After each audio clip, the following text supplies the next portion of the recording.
یا ایھا الذین آمنوا قوا انفسکم واہلیکم نارا، اے ایمان والو اپنے آپ کو اور اپنے گھر والوں کو جہنم کی آگ سے بچاؤ۔ کہ جو محبت تم اپنی فیملی سے کرتے ہو، اپنے پریوار سے کرتے ہو، اور جس محبت کی وجہ سے اپنے بچے کے ماتھے پر تم کھروچ نہیں دیکھنا چاہتے، اپنی بیوی کی انگلی کو تم جلتا ہوا نہیں دیکھ سکتے، تمہاری بیوی جہنم کی آگ میں جل رہی ہے، تم تماشا دیکھ رہے ہو، تمہارے بیٹے جہنم کی آگ میں جل رہے ہیں اور تم مزے لے رہے ہو، تمہاری بیٹی جہنم کے راستے کی طرف جا رہی ہے اور تمہیں کوئی فرق نہیں پڑ رہا ہے۔ ہم نے بچوں کو اچھی لائف سٹائل دے دی، اچھے اسکول میں ایڈمیشن کرا دیا، اچھا کھانا کھلا دیا، ہو گئی تربیت۔ کہ گھر میں اللہ کے ذکر کا ماحول بناؤ، چھوٹی چھوٹی دعائیں ہیں جو آپ خود پڑھیں اور بآواز بلند پڑھیں، کھانا کھانے کے ٹائم بیٹھے بسم اللہ پڑھیں، چھوٹی چھوٹی دعائیں ہیں، کپڑا پہننے کے ٹائم کی دعا ہے۔ عربی کا ایک شاعر بڑی پیاری بات کہتا ہے، یتیم وہ نہیں ہے جس کے ماں باپ اسے دنیا میں ذلیل و خوار چھوڑ کے چلے گئے، ان الیتیم هو الذی تلقى له امن تخلت او ابا مشغولا، ارے یتیم تو وہ ہے جس کی ماں اس سے منہ موڑ لے اور جس کا باپ اتنا بزی ہو کہ اسے اپنے بچوں کے لیے ٹائم نہ ہو اس کے پاس۔ الحمدللہ نحمده ونستعینه ونستغفره ونعوذ باللہ من شرور انفسنا ومن سیئات اعمالنا، من يهده الله فلا مضل له ومن يضلل فلا هادي له، واشهد ان لا اله الا الله وحده لا شريك له، واشهد ان محمدا عبده ورسوله، يا ايها الذين آمنوا اتقوا الله حق تقاته ولا تموتن الا وانتم مسلمون، يا ايها الناس اتقوا ربكم الذي خلقكم من نفس واحدة وخلق منها زوجها وبث منهما رجالا كثيرا ونساء، واتقوا الله الذي تساءلون به والأرحام ان الله كان عليكم رقيبا، يا ايها الذين آمنوا اتقوا الله وقولوا قولا سديدا يصلح لكم اعمالكم ويغفر لكم ذنوبكم، ومن يطع الله ورسوله فقد فاز فوزا عظيما، اما بعد فان خير الحديث كتاب الله، وخير الهدي هدي محمد صلى الله عليه وسلم، وشر الامور محدثاتها وكل محدثة بدعة وكل بدعة ضلالة وكل ضلالة في النار۔ اعوذ باللہ من الشیطان الرجیم، بسم اللہ الرحمن الرحیم، یا ایھا الذین آمنوا قوا انفسکم واہلیکم نارا وقودها الناس والحجارة عليها ملائكة غلاظ شداد لا يعصون الله ما أمرهم ويفعلون ما يؤمرون۔ دینی و ملی بھائیوں، ماں اور بہنوں، پیارے بچوں، آج ہم اور آپ اس گھر میں ایک دینی مجلس میں اکٹھا ہوئے ہیں۔ مقصد یہ ہے کہ ہم کچھ اپنی اصلاح کے بارے میں، اپنے گھر والوں کی اصلاح کے بارے میں کچھ غور کریں، کچھ بات کریں، کچھ سوچیں قرآن و سنت کی روشنی میں۔ سب سے پہلے میں یہ دعا کرتا ہوں کہ اللہ تعالیٰ آج کی ہماری اس مجلس کو قبول فرمائے، اور جو باتیں بھی آج بیان کی جائیں، کہنے والے کو، سننے والوں کو، سب کو رب العالمین عمل کی توفیق عطا فرمائے، آمین۔ آج ہم اور آپ ایک چیز سے انکار نہیں کر سکتے کہ سماج بہت ساری برائیوں میں ڈوبا ہوا ہے. سماج میں بہت ساری ایسی چیزیں ہیں جن میں اصلاح کی ضرورت ہے، جن میں سدھار کی ضرورت ہے. اب ظاہر ہے کہ سماج کو سدھارنا ہے تو سماج کیسے بنتا ہے؟ سماج ہم سے اور آپ سے بنتا ہے. ایسا نہیں ہو سکتا کہ ہم سماج کو سدھارنے کی کلپنا کریں، سماج کو سدھارنے کا تصور کریں اور ہم اپنے آپ کو اور اپنے گھر والوں کو، اپنی فیملی کو، اپنے پریوار کو ہم بھول جائیں. بھئی چیریٹی بگنس ایٹ ہوم. نیکی کی شروعات گھر سے ہوتی ہے. سماج کو سدھارنا ہے تو سماج کی ہر یونٹ کو سدھارنا ہوگا، اور سماج کی ایک اہم یونٹ ہے ہمارا اور آپ کا گھر. ہمیں سے ہر انسان کا ایک گھر ہے، ایک پریوار ہے، ایک فیملی ہے، ایک خاندان ہے. تو آج ہم اس پر بات کریں گے کہ ہم اپنے گھروں کی اصلاح کیسے کریں، اپنے پریوار کی اصلاح کیسے کریں، اپنی فیملی کے اندر ہم دینداری کیسے پیدا کریں. اس پر ہم بات کریں گے انشاءاللہ. میرے بھائیوں، ہم جانتے ہیں کہ ہماری زندگی میں گھر کی کتنی اہمیت ہے. اللہ تعالیٰ نے قرآن مجید میں سورۃ النحل کے اندر فرمایا وَاللَّهُ جَعَلَ لَكُم مِّن بُيُوتِكُمْ سَكَنًا. اللہ تعالیٰ نے تمہارے لیے تمہارے گھروں کو سکون کا ذریعہ بنایا ہے. انسان کو جو سکون اس کے گھر میں ملے گا وہ کہیں نہیں مل سکتا، وہ کائنات میں کہیں چلا جائے. اور گھر سے مراد اینٹ اور گارے اور سیمنٹ کی ایک عمارت اور ایک بلڈنگ نہیں ہے.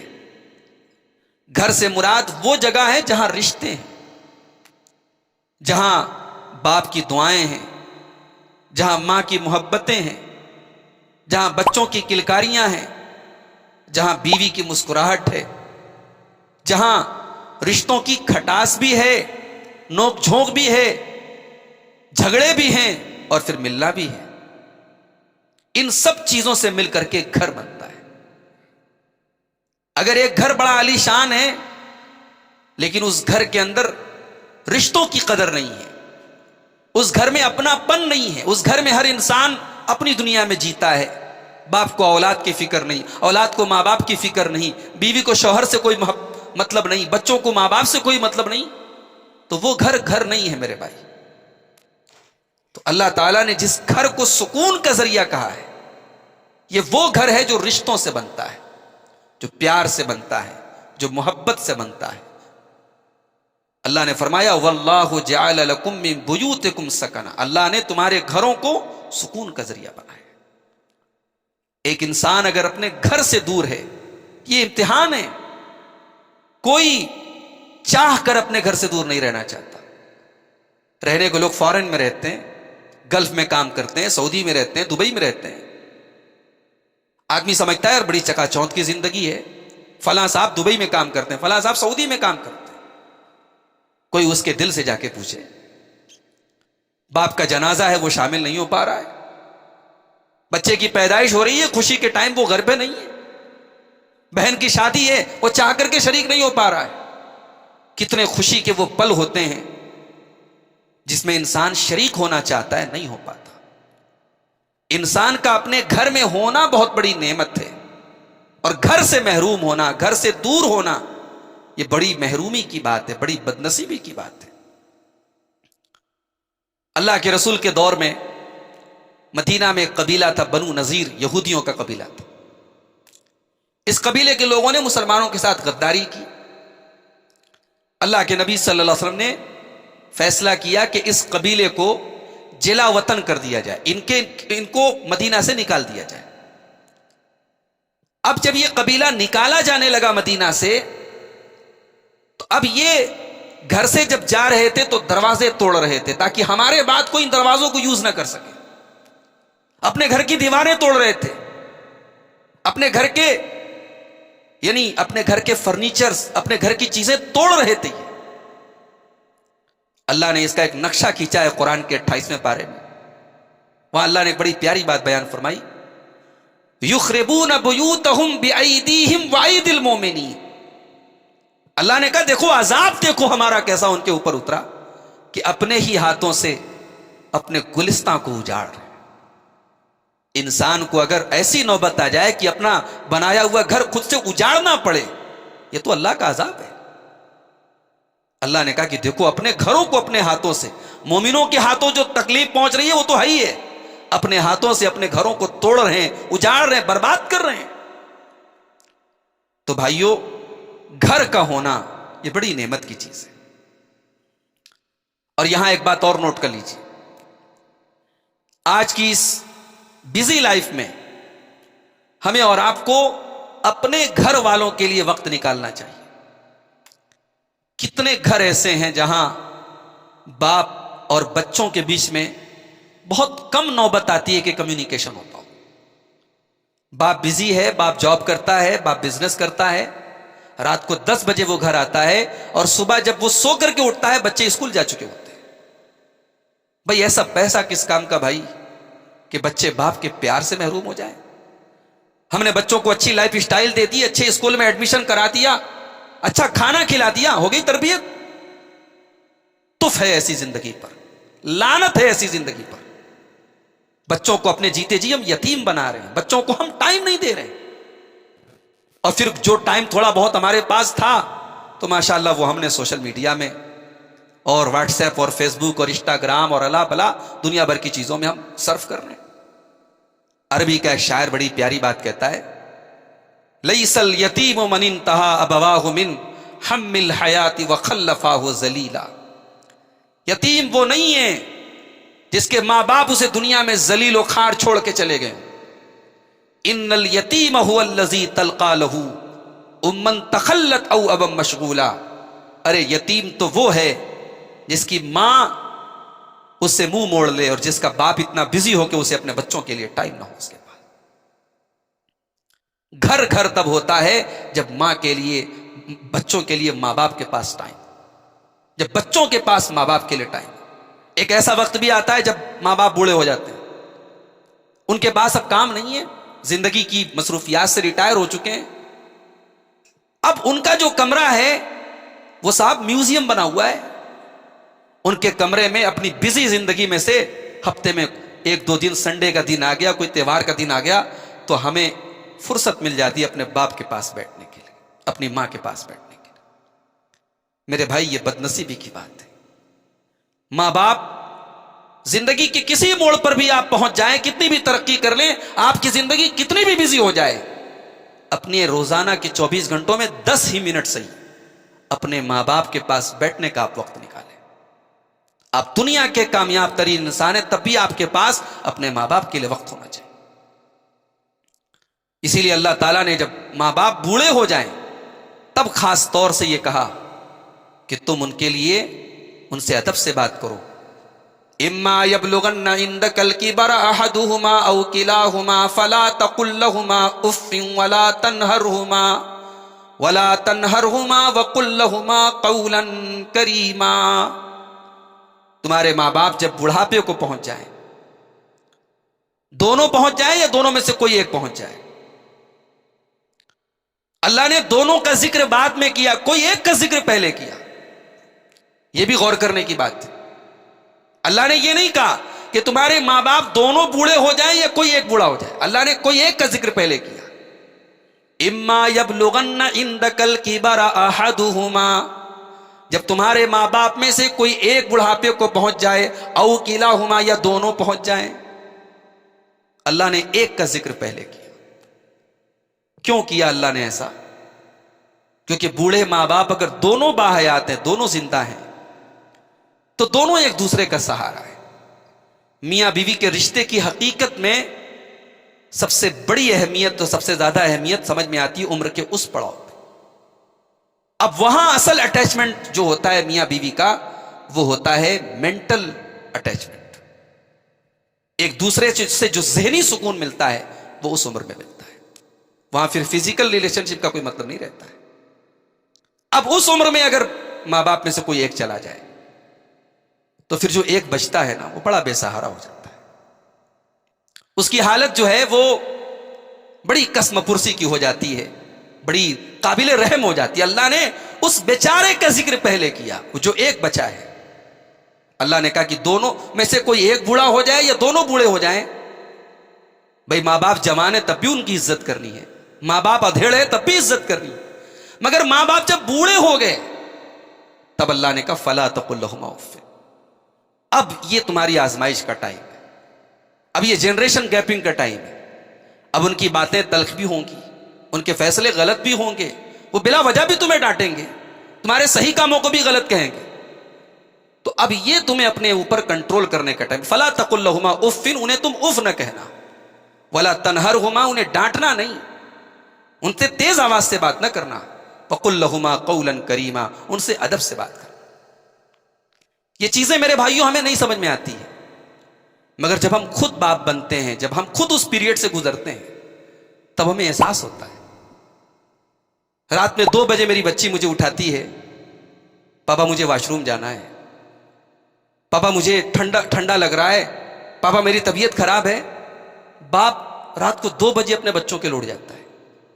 بھائی دنیا کا میرا قیمتی سے قیمتی فائدہ ہو، 2 بجے رات میں اپنی نیند قربان کر کے انسان بہت مشکل ہے کہ اٹھے، لیکن بچوں کے لیے اٹھ جاتا ہے۔ کیا ماں باپ یہ سوچ کر کے اپنے بچوں کے لیے اپنی نیند قربان کر دیتے ہیں کہ بچے ہمیں اس کا بدلہ دیں گے، بچے اس کو یاد رکھیں گے؟ نہیں بھائی، اللہ تعالیٰ نے نیچرلی فطری طور پر ایک محبت ڈالی ہے ماں باپ کے دل میں بچوں کی۔ ماں باپ کو اگر یہ پتا بھی ہو کہ میرا بیٹا آگے چل کر کے میرا نافرمان ہو جائے گا، تب بھی وہ اپنے اولاد کی، اپنے بچوں کی تربیت میں کمی نہیں کریں گے۔ یہ اللہ تعالیٰ نے فطری طور پہ محبت ڈالی۔ تو میرے بھائیوں، اللہ نے کہا کہ جب والدین بوڑھے ہو جائیں تو ان سے اف مت کرو، ان کو ڈانٹو نہیں، ان سے ادب سے بات کرو۔ وَاخْفِضْ لَهُمَا جَنَاحَ الذُّلِّ مِنَ الرَّحْمَةِ، اور اپنے رحمت کے بازوؤں کو ان کے لیے بچھا دو۔ پرندے کو کبھی آپ نے دیکھا ہے؟ پرندہ اپنے پروں میں اپنے بچے کو چھپا لیتا ہے۔ اللہ نے یہاں پہ اس پرندے کے اس اپنے بچے کو اپنے پر کے نیچے چھپانے کی جو ایک مثال ہے، اللہ نے اس کی منظر کشی کی ہے کہ تم اپنے ماں باپ کے لیے وہ پرندہ بن جاؤ اور اپنی رحمت کی چھاؤں میں اپنے ماں باپ کو جگا دو۔ ماں باپ کی جگہ گھر کا وہ کمرہ نہیں ہے جو میوزیم بن کے رہ جائے، ماں باپ کی جگہ تمہاری محبت اور تمہاری رحمت کی چھاؤں ہے، کیونکہ انہوں نے اپنی زندگی کے بڑے قیمتی سال تمہارے پیچھے برباد کیے۔ اور ایک دعا سکھائی اللہ نے، رب ارحمہما کما ربیانی صغیرا، کہ اے میرے رب تو میرے والدین پر رحم فرما جس طرح بچپن میں انہوں نے مجھے پالا ہے۔ اللہ نے فرمایا یہ دعا تم پڑھتے رہو، والدین زندہ ہیں تب بھی یہ دعا پڑھتے رہیں، والدین اللہ کو پیارے ہو گئے تب بھی اس دعا کو، یعنی اپنی زندگی میں اس کو معمول بنا لے، اپنی دعا کا ایک حصہ بنا لے کہ جب بھی دعا کے لیے ہاتھ اٹھائیں گے یہ دعا ضرور پڑھیں گے، رب ارحمہما کما ربیانی صغیرا۔ تو گھر ایسے بنتا ہے میرے بھائی، گھر والوں کے لیے ٹائم نکالو، بچوں کے لیے ٹائم نکالو، ماں باپ کے لیے ٹائم نکالو، بیوی کے لیے ٹائم نکالو، اپنے ضروری کاموں سے اپنی مصروفیات سے جب فری ہو کر کے آؤ تو اب وہ ٹائم جو آپ کے پاس بچا ہے وہ اپنی فیملی کو دو، اپنا گولڈن ٹائم اپنی فیملی کو دو۔ اللہ کے رسول کی ایک حدیث آپ کو سنانا چاہتا ہوں، مسند احمد کی روایت ہے، صحیح روایت ہے۔ آپ نے فرمایا کہ 5 کام میں سے کوئی ایک کام بھی اگر کوئی کر لے تو اللہ تعالیٰ نے اس کی ذمہ داری لے لی، کان ضامنا علی اللہ عز وجل، اللہ تعالیٰ اس کی ذمہ داری لیتا ہے۔ کیا ہے 5 کام؟ من عاد مریضا، جو کسی مریض کی عیادت کرے، ہمارا کوئی رشتہ دار ہے، ہمارا کوئی دوست ہے، ہمارا کوئی عزیز ہے، بیمار ہو گیا، ہم اس کی جا کر کے حال چال لے لیں، عیادت کر لیں، 2-4 اس کی تسلی کے بول جا کے بول دیں، یہ کام ایسا ہے کہ اللہ تعالیٰ آپ کی حفاظت کرے گا، اللہ آپ کو اپنی ضمانت میں لے لے گا۔ دوسرا کام، او خرج مع جنازۃ، کسی جنازے میں آپ شامل ہو گئے۔ تیسرا کام، او خرج غازیا فی سبیل اللہ، اللہ کی راہ میں غزوہ ہو رہا ہے اس میں آپ شرکت کرنے کے لیے جا رہے ہیں۔ چوتھا کام، او دخل علی امام یرید بذلک تعزیرہ و توقیرہ، مسلمانوں کا جو امام ہے، مسلمانوں کا جو امیر ہے، وقت کا جو امام ہے، اس کے پاس آپ جائیں اور اس کا احترام کریں، اس کا جو جائز، اس کی جو عزت ہے، جو رسپیکٹ ہے وہ دیں۔ اور 5واں کام، او قعد فی بیتہ فیسلم الناس منہ ویسلم، 5واں کام اللہ کے نبی نے کہا کہ اپنے گھر میں بیٹھے رہو تاکہ تمہاری برائیوں سے لوگ محفوظ رہیں اور تم لوگوں کی برائیوں سے محفوظ رہیں. ہمارے یہاں بعض لوگوں نے عادت بنا کے رکھی ہے کہ صاحب وہ رات میں 11 بجے گھر آتے ہیں, دکان سے تو نکلتے ہیں 8 بجے, جاب سے تو چھوٹتے ہیں 6 بجے, لیکن گھر آتے ہیں وہ 11 بجے. کیوں صاحب؟ وہ دوستوں کے ساتھ بیٹھک کرتے ہیں. بھائی ہفتے میں کسی ایک دن آپ نے دوستوں کے ساتھ بیٹھک کر لی, چلو ٹھیک ہے, کوئی مسئلہ نہیں. لیکن آپ بلا وجہ فضول آپ دوستوں کے ساتھ 3 گھنٹے 4 گھنٹے ڈیلی بیٹھ رہے ہیں اور گھر اس وقت آ رہے ہیں جب آپ کے بچے سو گئے, آپ کی بیوی سو گئی. یہ تو غلط ہے اور یہ اپنے آپ کو فتنوں میں ڈالنا ہے. اللہ کے نبی نے یعنی اس کو انسان کو اللہ تعالیٰ کی ضمانت مل جائے گی, اللہ فتنوں سے بچائے گا آپ کو اگر آپ اپنے ضروری کاموں کے علاوہ اپنے باقی ٹائم کو اپنے گھر والوں کے درمیان اسپینڈ کریں. گھر کی اصلاح کرنا ہے میرے بھائیوں ہمیں اور آپ کو. آج ہمارا یہی ٹاپک ہے اور جو میں نے آیت پڑھی آپ کے سامنے قرآن کے 28ویں پارے کی آیت پڑھی ہے, سورہ تحریم کی آیت نمبر 6 پڑھی ہے. صرف اسی ایک آیت پر ہم عمل کر لیں ہمارے گھر کی اصلاح ہو جائے گی. اللہ نے فرمایا یا ایھا الذین آمنوا قوا انفسکم واہلیکم نارا, اے ایمان والو اپنے آپ کو اور اپنے گھر والوں کو جہنم کی آگ سے بچاؤ.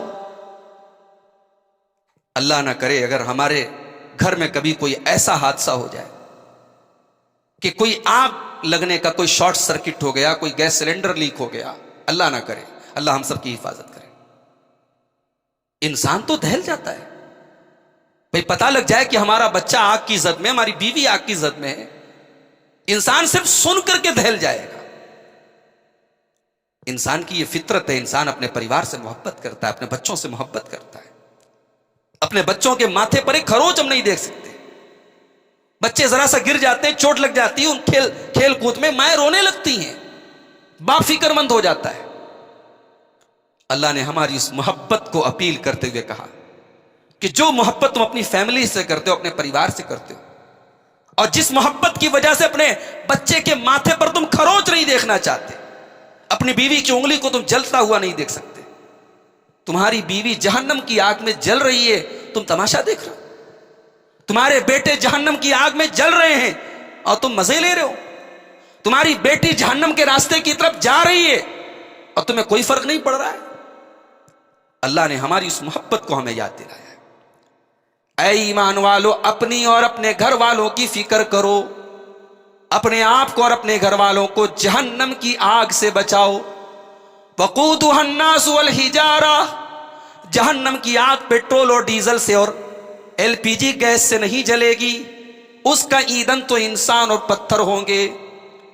وہ جہنم کی آگ تو دنیا کی آگ سے 70 گنا زیادہ خطرناک ہوگی.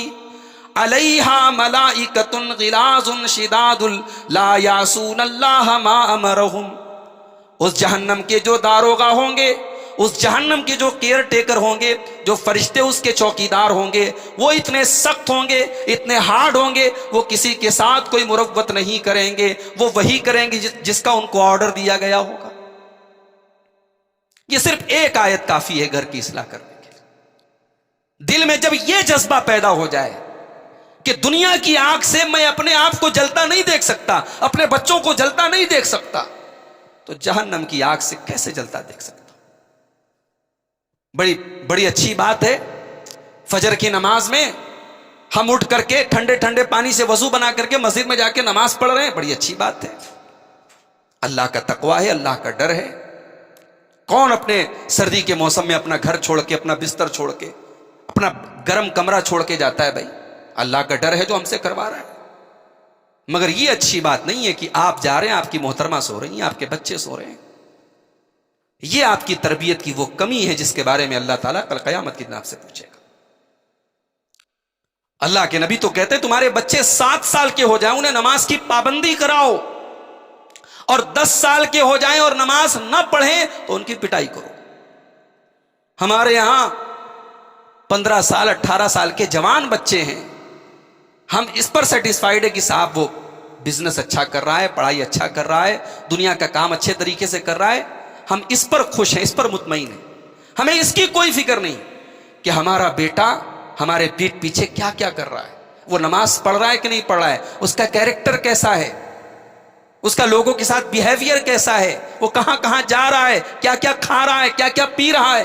ہم ان سب سے آنکھیں موند کے پڑھیں. ہم یہ سوچ کے مطمئن بیٹھے ہیں صاحب یہ کلچر ہے، بہت ساری چیزیں عام ہو گئی ہیں، اگر ہمارا بیٹا کر رہا ہے تو کون سی بڑی بات ہے. قوا انفسکم واہلیکم نارا، اپنے آپ کو اور اپنے گھر والوں کو جہنم کی آگ سے بچاؤ. میرے بھائیوں، گھر کی اصلاح کرنی ہے ہم کو. گھر صحیح معنوں میں اگر آپ پوچھیں تو گھر بنتا ہے عورتوں سے. گھر کے اندر مرد حضرات تو اپنی لائف کا، اپنی زندگی کا صرف 40% حصہ گزارتے ہیں یا اس سے بھی کم گزارتے ہیں. گھر کے اندر اپنا 100% اپنا دینے والی تو عورتیں ہوتی ہیں. یہ دراصل گھر کو گھر بنانے والی عورتیں ہوتی ہیں. اب عورتوں سے جب گھر بنتا ہے اور ہمیں گھر کی اصلاح کرنی ہے تو سب سے پہلے عورتوں کی اصلاح کرنا ضروری ہے. اور اس کے لیے شریعت نے سب سے پہلی تعلیم ہم کو یہ دی ہے کہ جب آپ کسی رشتے کی بنیاد رکھیں، آپ اپنے گھر میں بہو لا رہے ہیں، آپ اپنے لیے بیوی لا رہے ہیں، تو آپ کی پریورٹی کیا ہے، آپ کس کو پریفر کر رہے ہیں. آپ برادری دیکھ رہے ہیں، آپ پیسہ دیکھ رہے ہیں، آپ خوبصورتی دیکھ رہے ہیں، آپ اسٹیٹس دیکھ رہے ہیں. یہ تمام چیزیں آپ کے سامنے ہیں، اور دینداری اگر آپ کے سامنے نہیں ہے تو آپ بہت گھاٹے کا سودا کر رہے ہیں. اللہ کے پیارے نبی صلی اللہ علیہ وسلم فرماتے ہیں تنکح المرأۃ لأربعین، جب عورت کا نکاح ہوتا ہے تو 4 چیزیں عورت کے اندر دیکھی جاتی ہیں. لمالہا ولحسبہا ولجمالہا ولدینہا، مال دیکھا جاتا ہے. اللہ کے رسول کے زمانے میں یہودیوں کے یہاں رشتے ناتے میں مال بڑی اہمیت رکھتا تھا، وہ مال سب سے زیادہ دیکھتے تھے. وَلِحَسَبِهَا، اور لڑکی کے رشتے میں خاندان بھی دیکھا جاتا ہے. عرب کے اندر جو لوگ تھے وہ خاندان زیادہ دیکھتے تھے، جو مشرکین تھے عرب کے. وَلِجَمَالِهَا، اور خوبصورتی دیکھی جاتی ہے. یہودیوں کیا خوبصورتی دیکھی جاتی تھی. وَلِدِينِهَا، اور اللہ کے نبی نے 4تھے نمبر پہ ذکر کیا کہ عورت کے نکاح میں دینداری بھی دیکھی جاتی ہے. آپ نے منع نہیں کیا کہ آپ خوبصورتی نہ دیکھیں، منع نہیں کیا آپ نے کہ حسب و نسب آپ نہ دیکھیں، منع نہیں کیا آپ نے کہ آپ خوبصورتی اور مال اور حسب و نسب نہ دیکھیں، لیکن آپ نے کہا فَاظْفَرْ بِذَاتِ الدِّین، دینداری کو ترجیح دو، کامیاب ہو جاؤ. گھر میں دیندار عورت آئے گی، وہ دینداری والا ماحول بنائے گی، وہ گھر کو جوڑ کے رکھے گی. دیندار عورت ہوگی تو بچے دیندار ہوں گے، دیندار عورت ہوگی تو بیٹیاں دیندار ہوں گی. بڑی مبارک ہے وہ مائیں جو مصلح بچھاتی ہیں تو ایک چھوٹا سا مصلح اپنی بچی کے لیے بھی بچھاتی ہیں. بڑے مبارک ہیں وہ باپ جو رات میں سونے کے پہلے اپنے بچوں کو دعائیں سنا کے سوتے ہیں. میں نے شولاپور مہاراشٹر میں ایک صاحب کے یہاں دیکھا، 4 سال کی بچی ہے. 4 سال کے بچے بھی بہت چھوٹے ہوتے ہیں. 4 سال کی بچی نے دادا کی زبان سے، چونکہ دادا کا معمول تھا پوتے پوتیوں کو لے کر کے سوتے تھے، اور روزانہ رات میں وہ سورہ ملک پڑھتے تھے. سورہ ملک جو ہے یہ تقریباً 2.5 پیج کی سورت ہے، قرآن کے 29ویں پارے کی پہلی سورت ہے، 2.5 پیج کی ہے. اچھے اچھے لوگوں کو یاد کرنے میں حالت خراب ہو جائے. دادا وہ 2.5 پیج کی سورہ ملک یاد کر کے پڑھ کے سوتے تھے، بچوں نے یاد کر لیا، منہ زبانی یاد کر لیا، صرف دادا کے روزانہ پابندی اور معمول سے پڑھنے کی وجہ سے. بچوں کا دماغ کہتے ہیں کہ بلیک بورڈ ہوتا ہے، بلینک شیٹ ہوتی ہے، آپ جو لکھ دیں وہ ہمیشہ کے لیے نقش ہو جاتا ہے. بچوں کو بچپن سے آپ نے نماز کی دعائیں یاد کرا دی، انشاءاللہ زندگی بھر نہیں بھولیں گے. بچوں کو آپ نے بچپن سے ایمان کی، عقیدے کی کوئی بات بٹھا دی ان کے دماغ میں، انشاءاللہ زندگی بھر نہیں بھولیں گے. ہم کبھی کبھی ہم سوچتے ہیں کہ بھئی یہ بچہ ہے، ہم یہ بات اس کے لیول کے اوپر کی کر رہے ہیں، کبھی کبھی ہم ایسا سوچتے ہیں، مگر حقیقت میں اگر وہ بات ضروری ہے تو ہمیں یہ سوچ کر کے نظر انداز نہیں کرنا، ہمیں بتانا چاہیے بچے کو. اللہ کے نبی صلی اللہ علیہ وسلم اپنے نواسے حضرت حسن کو، بڑے محبوب نواسے تھے، بڑے لاڈلے نواسے تھے، مسجد نبوی میں صدقہ کی کھجوریں آئی ہوئی ہیں. حضرت حسن چھوٹے بچے 4-5 سال کے، ایک کھجور انہوں نے اٹھائی اور منہ میں ڈالنے لگے. اللہ کے نبی چاہتے کھجور ان کے منہ میں سے چھین کے پھینک دیتے اور ڈانٹ دیتے، بات ختم ہو جاتی. اس سے بچہ کھجور تو نہ کھاتا مگر سبق نہ سیکھتا. نبی نے کہا اس 4-5 سال کے اپنے نواسے سے کخ کخ، بیٹا تھوک دے، اس کو تھوک دے، نکال دے. اور اس کے بعد آپ نے فرمایا اما شعرت اللہ ناکل الصدقہ، کیا تجھے نہیں پتا کہ ہم صدقہ نہیں کھاتے؟ آل محمد کے لیے زکوٰۃ حرام ہے، زکوٰۃ ہم نہیں کھا سکتے، یہ زکوٰۃ کا مال ہے، یہ صدقہ کا مال ہے، ہم نہیں کھا سکتے. اللہ کے نبی نے اتنا جملہ کہا، نواسے نے وہ کھجور منہ سے نکال کے پھینک دی. یہ اس کو کہتے تربیت. تو گھر کے اندر تربیت شروع ہوتی ہے عورت سے، اور گھر کے اندر نیک اور دیندار عورت کا ہونا بہت ضروری ہے. دنیا کی سب سے بڑی دولت ہے دیندار عورت. اللہ کے پیارے نبی فرماتے ہیں، صحیح مسلم کی روایت ہے، الدنیا کلھا متاع وخیر متاع الدنیا المرأۃ الصالحہ. دنیا کی سب سے قیمتی دولت نیک عورت ہے. اسی طریقے سے ایک مرتبہ صحابہ نے اللہ کے نبی سے پوچھا کہ اے اللہ کے نبی صلی اللہ علیہ وسلم، قرآن یہ کہتا ہے کہ سونے چاندی کو جو لوگ اکٹھا کرتے ہیں اور اس کی زکوٰۃ نہیں دیتے تو ان کا سونا چاندی قیامت کے دن ان کے لیے عذاب کا سبب بن جائے گا. تو اے اللہ کے نبی اب آپ بتائیے کہ ہم سونا چاندی کو اگر اسٹور نہ کریں تو کیا اسٹور کریں؟ کون سی ایسی چیز ہے جس کو ہم خزانہ بنائیں؟ تو اللہ کے نبی صلی اللہ علیہ وسلم نے فرمایا، یہ مسند احمد کی صحیح روایت ہے، آپ نے فرمایا کہ 3 چیزوں کو خزانہ بنا لو. اسٹور کرنا ہے تو 3 چیزوں کو اسٹور کرو. لیتخذ احدکم قلبا شاکرا ولسانا ذاکرا وزوجۃ مؤمنۃ تعینہ علی امر الاخرہ. پہلی چیز تو یہ ہے کہ اپنے دل میں، اپنے سینے میں ایک ایسا دل اسٹور کر لو جو شکر کرنے والا دل ہو. کیا بات ہے، دل شکر گزار ہو جائے. زبان تو شکر گزار ہو ہی جاتی ہے، زبان سے تو آدمی الحمدللہ کہی، یہ دل شکر گزار ہو جائے نا پھر آدمی شکوہ نہیں کرتا. آج ہماری زبان پر شکوہ آتے دیر نہیں لگتی. ذرا سی کوئی مصیبت آ جائے، کوئی پریشانی آ جائے، ہمارے منہ سے نکل جاتا ہے اللہ کو ہمارے ساتھ ایسا کرنا تھا. ذرا دنیا میں نظریں اٹھا کے دیکھیں آپ جب یہ کہتے نا کہ اللہ کو ہمارے ساتھ ایسا کرنا تھا، آپ اللہ کی بہت بڑی توہین کر رہے ہیں. آپ دنیا میں نظر اٹھا کے دیکھیں تو آپ سے کہیں زیادہ پریشان لوگ دنیا میں کروڑوں کی تعداد میں موجود ہیں. ہم ذرا سی بیماری، ذرا سی بچوں کی تکلیف، ذرا سی کاروبار کی پریشانی، ذرا سی فائنینشیل پرابلم پر ہم یہ جملہ کہہ دیتے ہیں. تو یہ جو دل ہے نا، اس کو شکر گزار بناؤ. قلبا شاکرا، سینے میں شکر گزار دل پیدا کرو. وَلِسَانًا ذَاكِرًا، اور اللہ کے رسول نے فرمایا دوسری چیز اپنے اندر پیدا کرو، اللہ کا ذکر کرنے والی زبان.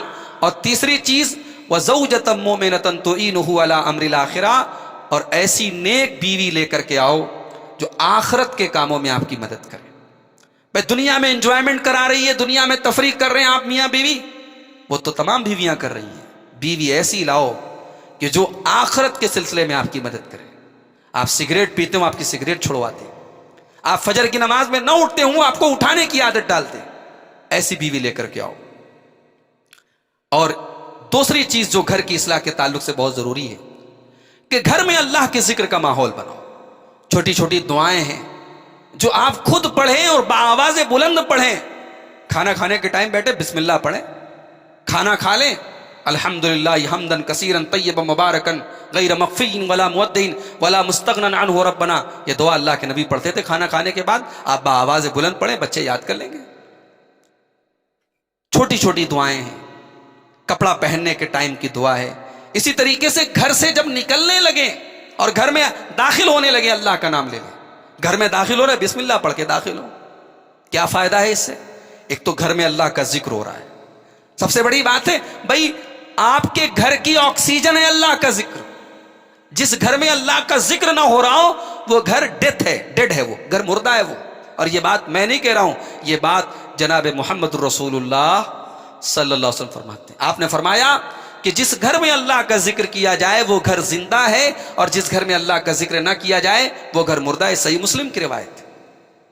اور جب آپ بسم اللہ پڑھ کے گھر میں داخل ہوتے ہیں تو ہمارے یہاں جو ایک مسئلہ ہوتا ہے نا کہ بھائی فلاں کے گھر میں شیطان نے ڈیرا ڈال دیا ہے، فلاں کے گھر میں بھوتوں کا بسیرا ہے، فلاں کے گھر میں جنات کا بسیرا ہے.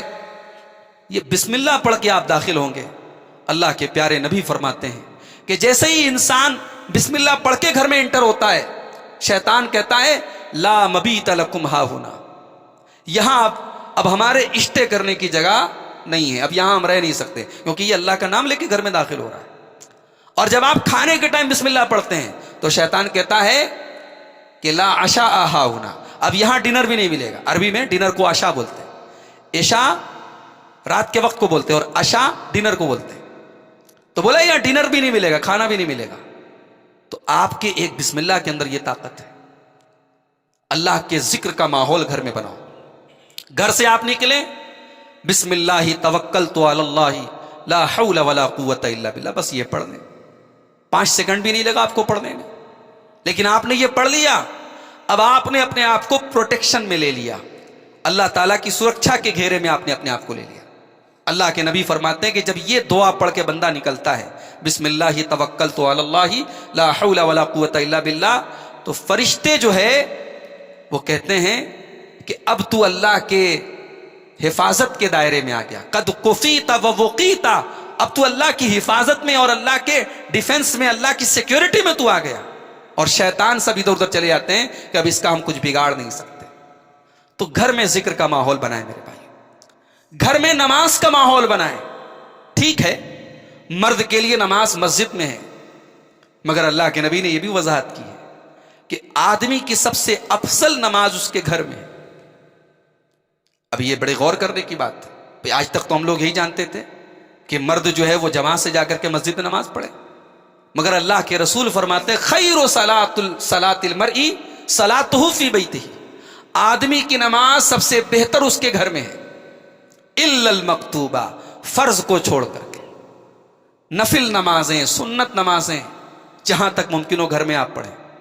فجر کی نماز میں آپ جا رہے ہیں, گھر میں 2 رکعت پڑھ کے آپ مسجد میں داخل ہوں. ظہر کی نماز کے لیے آپ جا رہے ہیں, گھر میں اذان ہو رہی ہے, وضو کر لیں, 2 رکعت کر کے 4 رکعت آپ سنت گھر میں پڑھ لیں, پھر مسجد میں جائیں آپ. پھر فرض کے بعد کی جو ہے وہ مسجد میں آپ پڑھ لیں. تو گھر کو نماز سے زندہ رکھیں. اور گھر میں جب آپ نماز پڑھیں تو ماؤں بہنوں سے بھی کہنا چاہوں گا کہ آپ اپنی بچیوں کو بھی نماز کی عادت ڈلوائیں. ہمارے یہاں تو بڑی لاپرواہی ہے. نماز روزے کے بارے میں لاپرواہی ہے. بچیاں جوان ہو گئیں, بالغ ہو گئیں, شریعت کی ٹرم میں بالغ ہو گئیں, مگر ہم کیا کہتے ہیں, صاحب ہماری بچی تو بھی 12 سال کی چھوٹی بچی ہے, ابھی وہ روزہ نہیں رکھ سکتی. ارے روزہ فرض ہے اس کے اوپر. ٹھیک ہے اگر روزہ رکھنے سے اس کو واقعی میں کوئی میڈیکل پرابلم ہو گئی, ٹھیک ہے, وہ تو بھئی ہمارے ساتھ بھی معافی کا مسئلہ ہے. مگر اگر عمر کے اعتبار سے اور فزیکلی اگر بچے بالغ ہو گئے, چاہے لڑکا وہ لڑکی ہو, تو روزہ تو فرض ہے اس کے اوپر. لڑکی اگر آپ کی جوان ہو گئی, اس کے اوپر حجاب ضروری ہے, وہ گھر سے نکلے تو پردے میں نکلے, حجاب میں نکلے. تو یہ جو شریعت کی تعلیمات ہیں ان کو اپنائے بغیر ہم یہ سوچیں کہ صاحب ہم جنت میں داخل ہو جائیں اور اللہ کو راضی کر لیں, تو یہ تو خیالی پلاؤ ہے. اللہ کو ناراض کر کے ہم اللہ کو راضی تو نہیں کر سکتے. تو یہ ایک اہم چیز ہے کہ ہم گھر میں نماز کا ماحول پیدا کریں. اسی طریقے سے گھر میں قرآن کی تلاوت بہت ضروری ہے. ڈیلی آپ ایک ٹائم نکالیں, 5 منٹ صحیح, 10 منٹ صحیح, جتنا آپ قرآن پڑھ سکتے ہو ڈیلی آپ گھر میں قرآن پڑھیں. اور خاص طور سے سورہ بقرہ کے بارے میں اللہ کے نبی صلی اللہ علیہ وسلم فرماتے ہیں, صحیح مسلم کی روایت ہے, آپ نے فرمایا لا تجعلوا بیوتکم مقابر, اپنے گھروں کو قبرستان مت بناؤ. اس سے ایک مسئلہ یہ بھی ثابت ہوا کہ قبرستان میں قرآن نہیں پڑھا جاتا ہے. قبرستان قرآن پڑھنے کی جگہ نہیں ہے. اپنے گھروں کو قبرستان نہ بناؤ. ان الشیطان ینفر من البیت الذی تقرأ فی سورۃ البقرہ, جس گھر میں سورہ بقرہ پڑھی جائے اس گھر سے شیطان بھاگ جاتا ہے. بھائی پوری سورہ بقرہ پڑھنا تو مشکل ہے, لمبی ہے, 2.5 پارے کی ہے, تو آپ اتنا تو کر سکتے ہیں. سورہ بقرہ کی آخری 2 آیتیں, آمن الرسول سے لے کر کے آخر تک 2 آیتیں ہیں, وہ 2 آیتیں آپ پڑھ لیں. اللہ کے پیارے نبی فرماتے ہیں وَلَا يُقْرَعَانِ فِي دَارٍ ثَلَاثَ لَيَالٍ فَيَقْرَبُهَا الشَّيْطَانُ, اگر کسی گھر میں 3 دن تک سورہ بقرہ کی یہ 2 آیتیں پڑھی جائیں تو شیطان اس گھر کے قریب نہیں آ سکتا. اسی طریقے سے گھر کی اصلاح اگر آپ کو کرنی ہے تو گھر والوں کی دینی تعلیم کا آپ نے کیا انتظام کیا ہے.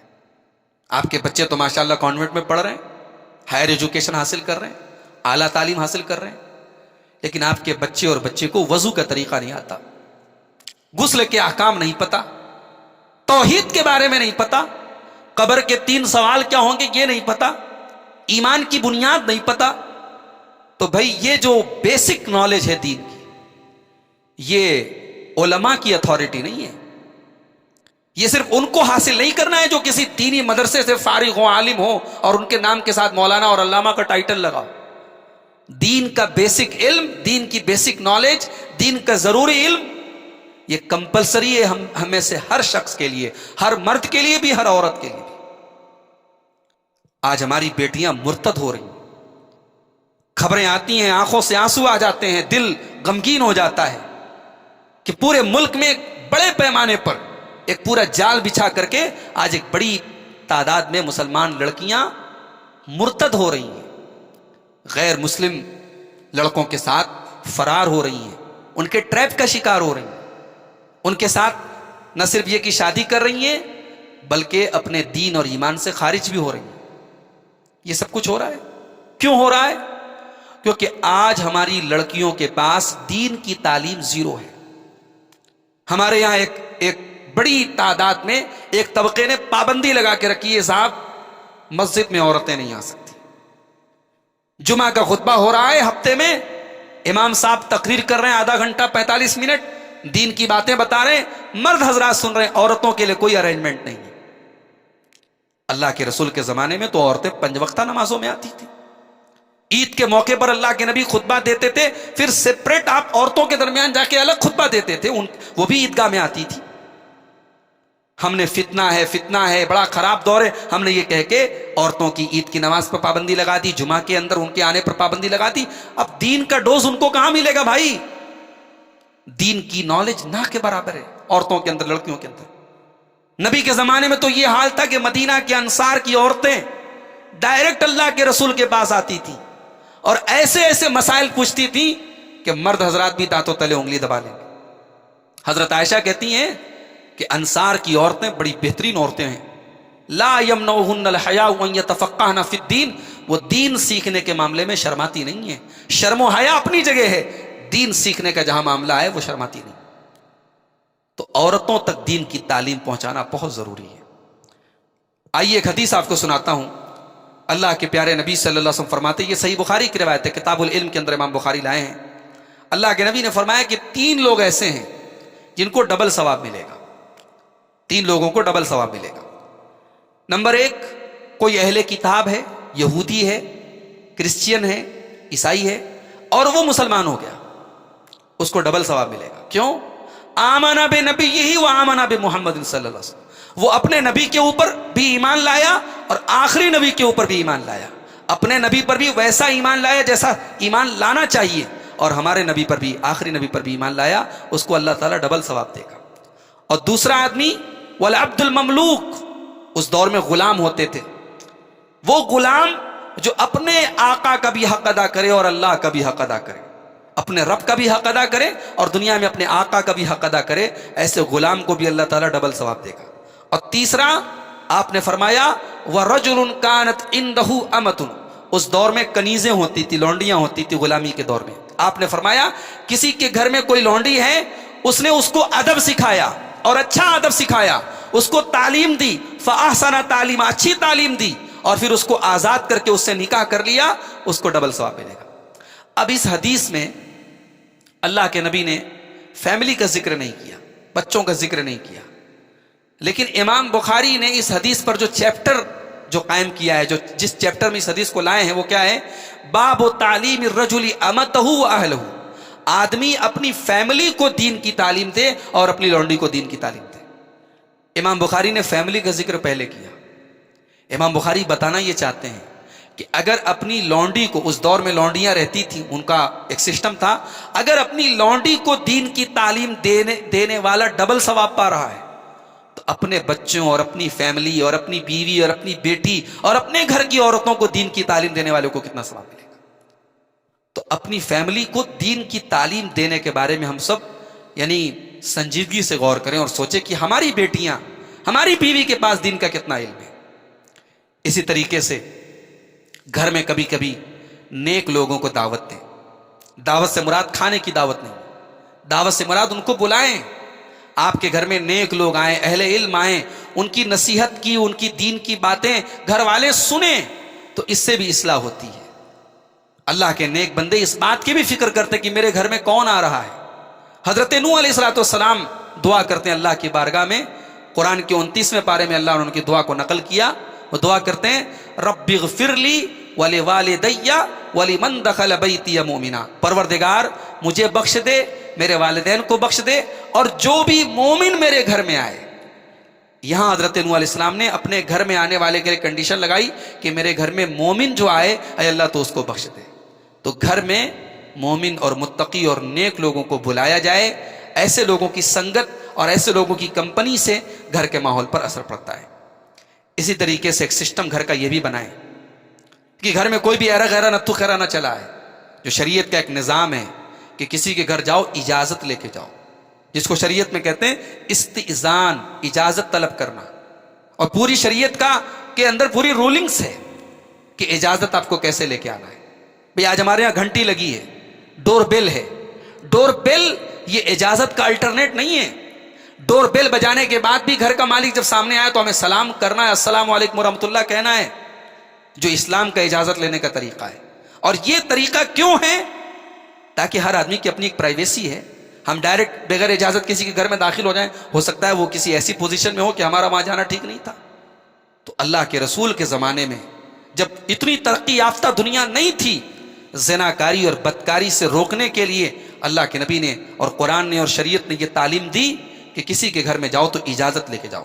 اللہ تعالیٰ سورہ نور کی آیت نمبر 27 اور 28 میں فرماتا ہے یا ایھا الذین آمنوا لا تدخلوا بیوتا غیر بیوتکم حتی تستانسوا، اے ایمان والو جب اپنے گھر کے علاوہ کسی اور کے گھر میں جاؤ تو جب تک اجازت نہ لے لو تب تک نہ جاؤ. وتسلموا علی اہلھا، جب تک گھر والوں کو سلام نہ کر لو مت جاؤ. ذالکم خیر لکم لعلکم تذکرون، یہی تمہارے حق میں بہتر ہے اگر تم نصیحت حاصل کرتے ہو. فإن لم تجدوا فیھا احدا، اگر تم کسی کے گھر میں گئے اور گھر میں کوئی جینٹس نہیں ہے، کوئی میل نہیں ہے، کوئی مرد نہیں ہے، فلا تدخلوها حتى یؤذن لکم، تو جب تک اجازت نہ مل جائے تب تک گھر میں داخل نہ ہونا. وَإِن قِيلَ لَكُمُ ارْجِعُوا، اور اگر گھر کے اندر سے کہا جائے کہ گھر میں کوئی جینٹس نہیں ہے آپ بعد میں آ جائیں تو تم لوٹ جاؤ اور بعد میں آؤ. ہوا ازکا لکم، یہی تمہارے حق میں زیادہ پاک اور صاف ہے. ایون 3 ٹائم ایسے ہیں کہ آپ کے بچوں کو بھی شریعت نے تعلیم دی ہے کہ ماں باپ کے کمرے میں وہ اجازت لے کے جائیں. بھائی بالغ بچے، جوان بچے تو جب بھی ماں باپ کے کمرے میں جائیں گے اجازت لے کے جائیں گے، لیکن نابالغ اور چھوٹے بچوں کو بھی ٹریننگ دی جائے کہ وہ ماں باپ کے کمرے میں 3 ٹائم ایسے ہیں کہ اگر وہ دوسرے کمرے میں سوتے یا رہتے ہیں تو ماں باپ کے کمرے میں اجازت لے کے جائیں. کون سے 3 ٹائم ہیں؟ اللہ نے سورہ نور کی آیت نمبر 58 میں فرمایا کہ ایک تو فجر کے پہلے کا وقت ہے، فجر کی نماز کے پہلے کا وقت ہے، اور دوسرا وقت دوپہر میں انسان کے قیلولہ کا وقت ہے، دوپہر میں آرام کا وقت ہے، اور تیسرا عشاء کے بعد. یعنی عشاء کے بعد سے فجر تک کا جو وقت ہے ظاہر ہے کہ آدمی کے آرام کا وقت ہے، پرائیویسی کا وقت ہے. اس وقت میں اپنے گھر کے نوکروں اور اپنے گھر کے نابالغ بچوں کو بھی حکم دو کہ وہ گھر میں اجازت لے کے جائیں. اسی طریقے سے شریعت کی ایک تعلیم یہ بھی ہے کہ اب ایک بھائی کا کمرہ دوسرے بھائی کے بازو میں ہے، اب اس کمرے میں کیا باتیں چل رہی ہیں، اب ہم تاک جھانک کریں یا پڑوسی کے گھر میں تاک جھانک کریں، حرام ہے. یہ کسی کے گھر میں تاک جھانک کرنا یا کسی کی بات سننا، یا آج موبائل کا دور ہے، کسی کی بغیر اجازت کے کال ریکارڈ کرنا حرام ہے، حرام ہے. اللہ کے رسول صلی اللہ علیہ وسلم نے بڑی خطرناک وعید اس پر فرمائی ہے. آپ نے فرمایا، مسند احمد کی روایت ہے، من اطلع فی بیت قوم، جو کسی کے گھر میں جھانکے بغیر اجازت کے، ففقعوا عینہ، اور وہ لوگ اس کی آنکھ پھوڑ دیں، یہ جھانک رہا تھا اس کی آنکھ انہوں نے پھوڑ دی، فلا دیۃ لہم ولا قصاص، تو اب شریعت میں کوئی اس کے اوپر کوئی سزا نہیں ہے، نہ کوئی قصاص ہے نہ کوئی پینالٹی ہے، کیونکہ آپ نے کام ایسا کیا ہے. اگر انہوں نے سزا کے طور پہ آپ کی آنکھ پھوڑ دی تو شریعت میں کوئی پینالٹی نہیں. یہ اتنا بڑا گناہ ہے. اسی طریقے سے گھر کے اندر ایسا ماحول ہو کہ ایک دوسرے سے مشورے کا ماحول. جوائنٹ فیملی اگر ہے، مل جل کر کے کاروبار ہو رہا ہے تو ڈکٹیٹرشپ والا ماحول نہ ہو، باپ بھی ڈکٹیٹر نہ بنے. بھئی ہمارے نبی سے بڑا عقل مند کون تھا؟ ہمارے نبی تو اللہ کے آخری نبی تھے، مگر ہمارے نبی سے بھی اللہ نے کیا کہا؟ وَشَاوِرْهُمْ فِي الْأَمْرِ، اے نبی آپ کوئی فیصلہ لینے سے پہلے اپنے صحابہ سے مشورہ کر لیں، اپنے صحابہ سے ایڈوائس لے لیں. تو اہل ایمان کی شان یہ ہونی چاہیے، وَأَمْرُهُمْ شُورَى بَيْنَهُمْ، کہ ان کے معاملات آپس میں شورا کی بیس پہ طے ہوتے ہیں، مشورے کی بیس پہ طے ہوتے ہیں. تو گھر کے اندر مشورے کا ماحول ہونا چاہیے. ڈکٹیٹرشپ والا ماحول بنے گا تو گھر کا ماحول خراب ہوگا. اسی طریقے سے میاں بیوی کا رشتہ بڑا نازک ہوتا ہے. آپس میں کبھی کبھی ایسا بھی ہو سکتا ہے میاں بیوی میں تکرار ہو جائے, نوک جھونک ہو جائے. بچوں کے سامنے وہ نوک جھونک ظاہر نہیں ہونی چاہیے. بڑے بے وقوف ہیں وہ لوگ جو اپنے بچوں کے سامنے اپنی بیویوں کو گالی دے دیتے ہیں. بھئی گالی تو ایسے بھی نہیں دینا چاہیے, لیکن آپ بچوں کے سامنے, مطلب شوہر اور بیوی اگر ایک دوسرے کو برا بھلا کہہ رہے ہیں, بچوں کے ذہن پر بڑا خراب اثر پڑتا ہے. بچوں کے سامنے کبھی بھی اپنے گھریلو جھگڑوں کو ڈسکلوز نہ کریں, ان کے سامنے جھگڑا نہ کریں, بچوں کے ذہن کو خراب نہ کریں. اسی طریقے سے کسی ایسے آدمی کو گھر میں انٹری نہ دیں جو دین کے اعتبار سے گڑبڑ ہو. کوئی بے حیا, کوئی بدچلن, کوئی کیریکٹر لیس آدمی کو گھر میں انٹری نہ دی جائے. اللہ کے نبی صلی اللہ علیہ وسلم نے خاص طور سے عورتوں کو حکم دیا کہ اے عورتوں, اما حقکم علی نسائکم, تمہارے شوہروں کا تمہارے اوپر یہ حق ہے کہ فلا یؤتین فرشکم من تکرہون, کہ تم شوہر کے بستر پر کسی ایسے آدمی کو بیٹھنے بھی نہ دو جس کو شوہر ناپسند کرتا ہے.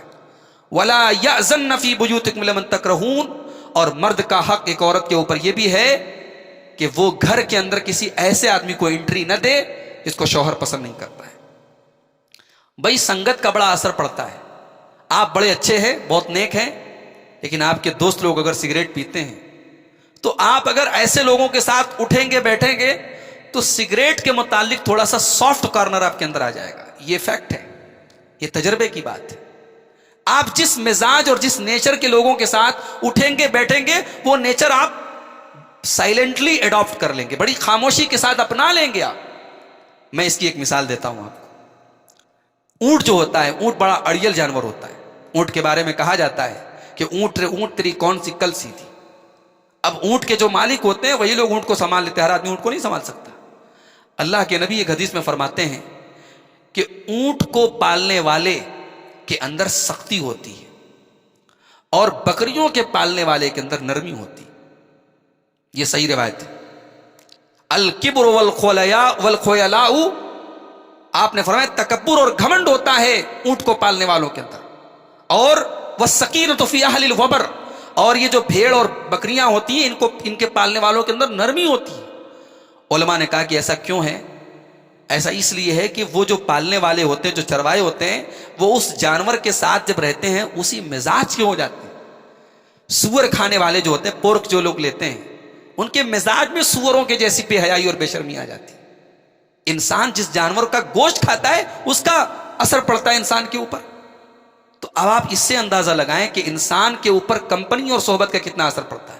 اس لیے آپ اپنے بچوں اور اپنی بچیوں کی اس پر بھی نظر رکھیں کہ اس کی سہیلیاں اور اس کی جو, مطلب آپ کی لڑکی ٹھیک ہے کالج میں پڑھ رہی ہے, گرلز کالج ہے, لیکن اگر ظاہر ہے جو ماحول اور جو حالات ہیں, اگر وہ ایسی لڑکیوں کے ساتھ اٹھ بیٹھ رہی ہے جو آج کے دور اور آج کے ماڈرنائزیشن کے حساب سے چل رہی ہیں, اور موبائل پر غیروں کے ساتھ ان کے افیئرس ہیں اور باتیں ہیں اور چکر ہیں, تو وہ آپ کی بیٹیوں کے اندر بھی وہ سائلنٹلی وہ زہر آ رہا ہے, یہ سائلنٹ پوائزن آ رہا ہے. تو اس سے بھی ہمیں اور آپ کو الرٹ رہنے کی ضرورت ہے. اب دو چار چیزیں اور بیان کر کے بات ختم کرتا ہوں, میں زیادہ وقت لے رہا ہوں آپ کا. اسی طریقے سے میرے بھائیوں, گھر کی اصلاح اگر کرنی ہے تو ہمیں اور آپ کو ایک ذمہ دار گارجین بننا پڑے گا.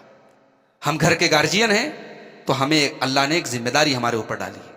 اللہ کے نبی فرماتے ہیں کلکم راع وکلکم مسئول عن رعیتہ, تم میں سے ہر آدمی ذمہ دار ہے اور اس کی ذمہ داری کے بارے میں قیامت کے دن اس سے سوال ہوگا. ہمارے بچے, ہماری بیوی, ہمارا پریوار ہماری ذمہ داری ہے. ہم اس کے ایڈمنسٹریٹر ہیں, ہم اس کے ذمہ دار ہیں, اور اس ذمہ داری کے بارے میں کل قیامت کے دن ہمیں حساب دینا پڑے.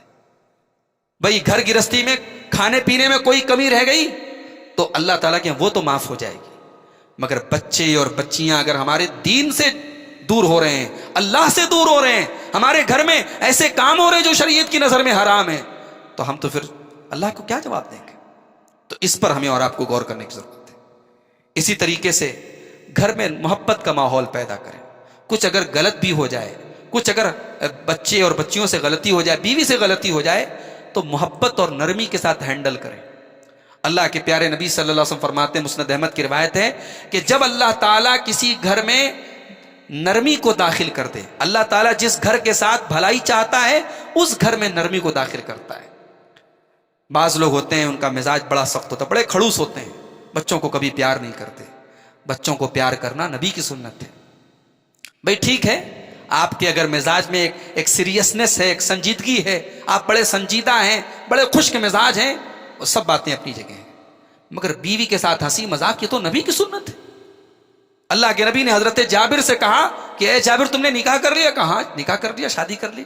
آپ نے کہا کنواری لڑکی سے کیا یا بیوہ مطلقہ سے کیا؟ کہا یا رسول اللہ بیوہ سے کیا میں نے، کیونکہ ان کی 9 بہنیں تھیں، 9 بہنوں، باپ کا انتقال ہو گیا تو 9 بہنوں کی دیکھ بھال کرنا تھا. کہا کہ اللہ کے نبی میں کنواری لڑکی سے شادی کرتا تو پھر وہ میری بہنوں کا خیال نہیں رکھ پاتی، تو میں نے ایک بیوہ عورت سے شادی کی. تو وہاں پہ اللہ کے نبی نے جو لفظ استعمال کیا اس پر غور کیجئے. آپ نے فرمایا حلا بکرن تلاعبکا و تلاعبھا، تم نے کسی کنواری لڑکی سے شادی کیوں نہیں کی؟ وہ تمہارے ساتھ کھیلتی، تم اس کے ساتھ کھیلتے. اب یہ جو لفظ کھیلنا ہے عربی میں انٹرٹینمنٹ اور تفریح کی جتنی جائز شکلیں ہیں وہ سب اس لفظ کے اندر آ گئی. تو بیوی کے ساتھ انٹرٹینمنٹ بھی ہونا چاہیے، تفریح بھی ہونی چاہیے جائز حد میں رہ کر کے. اب صاحب آپ بڑے خوش کے مزاج ہیں، بیوی کبھی آپ سے کہتی کہ چلیے تھوڑا سا تفریح کر لیں، آپ کہتے ہیں نہیں نہیں میں اس کی اجازت نہیں دیتا، تو یہ تو کوئی بات نہیں. بیوی کو جو ہے کبھی اگر ہفتے میں ایک دن اس نے کہہ دیا کہ بھئی ہم روز گھر کا کھانا کھاتے ہیں، چلو کسی دن کسی ہوٹل کسی ریسٹورنٹ میں چل کے کھا لیں، آپ کہتے نہیں ہمارے گھر کا یہ طور طریقہ نہیں، ہمارے خاندان کا یہ طور طریقہ نہیں. بھائی یہ طور طریقے، یہ ٹریڈیشن سب ہمارے بنائے ہوئے ہیں. ہمارے ٹریڈیشن اگر شریعت سے ٹکرا رہے ہیں تو ہم شریعت کو ترجیح دیں گے. ٹھیک ہے، تو بچوں کے ساتھ بیوی کے ساتھ میل محبت اور نرمی اور پیار کا برتاؤ ہونا چاہیے. ایک آخری حدیث سنا کے بعد ختم کرتا ہوں. اللہ کے رسول صلی اللہ علیہ وسلم کے پاس ایک دیہاتی آدمی آیا، ان کا نام تھا اقرا بن حابس. تو وہ آئے تو اللہ کے رسول صلی اللہ علیہ وسلم کے نواسے حضرت حسن آ گئے. آپ نے اپنے نواسے حسن کو چوما، ان کی پیشانی کو چوما، ان کے گال کو چوما. تو اقرا بن حابس نے کہا کہ اے اللہ کے رسول ان لی عشرۃ من الولد، میرے 10 بچے ہیں، میں نے آج تک اپنے کسی بچے کو بوسا نہیں دیا، اس کو چوما نہیں، اور آپ دیکھ رہے ہیں کہ آپ جو ہے نبی ہو کر کے بچے کو چوم رہے ہیں. تو اللہ کے نبی نے کیا جواب دیا؟ آپ نے فرمایا او املک ان نزع اللہ من قلبک الرحمہ، اگر اللہ تعالیٰ نے تمہارے دل سے رحمت کو نکال دیا ہے تو میں کیا کر سکتا ہوں. انسان بچوں سے پیار کرے یہ رحمت کی نشانی ہے. تو گھر کی اصلاح کے تعلق سے یہ چند باتیں میں نے آپ کے سامنے رکھی ہیں، اور میں امید کرتا ہوں کہ ہم ان کو اپنانے کی کوشش کریں گے. گھر کے لوگوں کی دینی تربیت کے بارے میں ہم فکر کریں گے، اس پر کوشش کریں گے. آج کے ماحول کے حساب سے جیسے موبائل ایک بڑا اہم ذریعہ ہے تعلیم کا اور سیکھنے سکھانے کا، ایسے لیکچرز، ایسے دروس، ایسے آن لائن اسلامک کورسز جو آپ کے بچے اور بچیوں کے لیے مفید ہوں، اس میں اپنے بچوں کو آپ جوائن کرائیں. بچوں اور بچیوں کو اگر انہوں نے قرآن، ہمارے یہاں قرآن پڑھنے کا بھی جو نظام جو سسٹم ہے، بس ایسے ہی لوگ قرآن پڑھ لیتے. قرآن کو تجوید کے ساتھ جو قرآن کے پڑھنے کے جو اصول ہیں ان کے ساتھ اپنے بچوں کو بچپن سے ان کی عادت پڑھائیں. اسی طریقے سے بچے اگر غلط لائن پہ جا رہے ہیں ان کی نگرانی کریں، ان کو روکیں، ان کو سمجھائیں. بچے اگر بڑے ہو رہے ہیں، جوان ہو رہے ہیں، بچیاں اگر جوان ہو رہی ہیں، ان کو صحیح غلط کا فرق بتائیں، اور گھر کے باہر نکلنے کی جو شریعت کی جو تعلیمات ہے بچیوں کے متعلق وہ ان کو بتائیں. اللہ سے دعا ہے رب العالمین ہم سب کو ان تعلیمات کو اپنانے کی توفیق عطا فرمائے. رب العالمین ہم سب کو اپنے گھروں کی اصلاح کی توفیق عطا فرمائے. ہمارے گھروں میں میل محبت اور پیار کا ماحول پیدا فرما دے. گھروں میں اگر آپس میں رشتوں میں کچھ ناچاکیاں ہیں، کچھ نا اتفاقیاں ہیں، ان کو دور کر دے اللہ رب العالمین اپنے فضل و کرم سے. اللہ رب العالمین ہمیں ایک دوسرے کی قدر کرنے اور ایک دوسرے کے ساتھ محبت کے ساتھ سلوک کرنے کی توفیق عطا فرمائے. اللہ تعالیٰ زندگی کی آخری سانس تک ہمیں توحید پر اور ایمان پر قائم رکھے، اپنے نبی صلی اللہ علیہ وسلم کے طریقے پر قائم رکھے، اتباع سنت کی توفیق عطا فرمائے. آمین. وآخر دعوانا ان الحمد للہ رب العالمین. السلام علیکم ورحمۃ اللہ وبرکاتہ.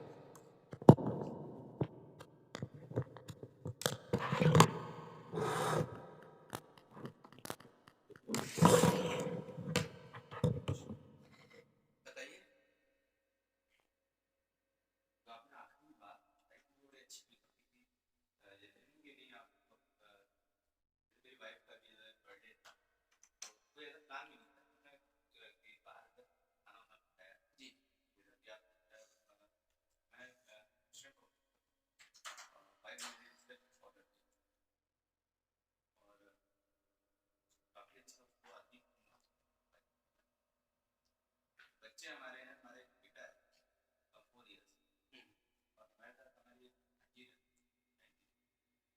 وہ بڑی بیٹھ ہوتا ہے.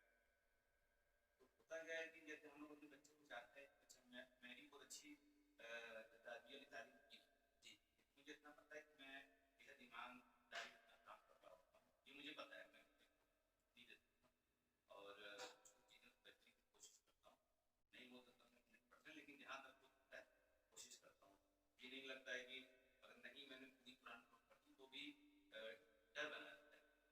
تو بچوں میں چاہتا ہوں جو میں نے نہیں کیا وہ بچوں کو پسند. تو ہمارے بچوں کو بائک کی چلی جاتی ہے ریسرچ کرنے کے لیے, میں صبح جاتا ہوں, ساتھ جاب کرتا ہوں, شام کو آتا ہوں. چونکہ مجھے اتنی ابھی مطلب میری عربی اچھی ہے, میں نے پڑھی تھی قرآن, تو پھر میرے بچوں کے میں نے ابھی لگایا 2 بار میں نے لگاتار مولانا کیا, چونکہ ایک بچی بھی میں کرتا ہوں. تو مجھے کئی بار ایسا بھی ہوتا ہے کہ میں بچوں کو کہیں بھیجوں, مجھے ڈر بھی لگتا ہے, مائنڈ مت ہے, مجھے ٹرسٹ بھی نہیں ہوتا مولانا کو یہ بھی صحیح ہوں گے کہ نہیں ہوں گے. کیوں میں آج اتنا خراب تھا, کئی بار ایسا ہو رہے کہ میں ایسا نہیں کہ میں اپنے کسی کے ساتھ یا کہیں کوئی آیا تو میرے سامنے جی.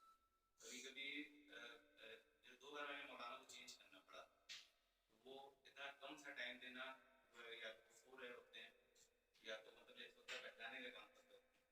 بچوں کو شام کو آتے ہیں پڑھانے کے لیے ٹیوشن, ایک پنڈت جی آتے ہیں, وہ کام بڑا ایماندار